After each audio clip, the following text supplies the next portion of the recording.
صباح الخير. النهاردة سمعت خبرين.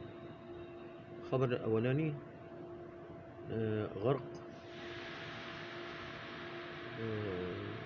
سفينة صغيرة بتحمل 67 مهاجر إلى إيطاليا بطريقة غير شرعية، والمركب غرقت أمام السواحل الإيطالية وفقد 67 شخص.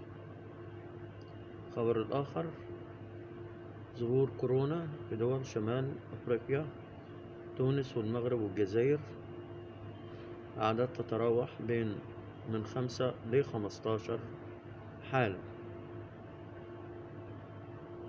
احذروا الكورونا قادمة إلى جمهورية مصر العربية. خذوا الاحتياطات اللازمة لمنع انتشار هذا الوباء مرة أخرى، وشكرا.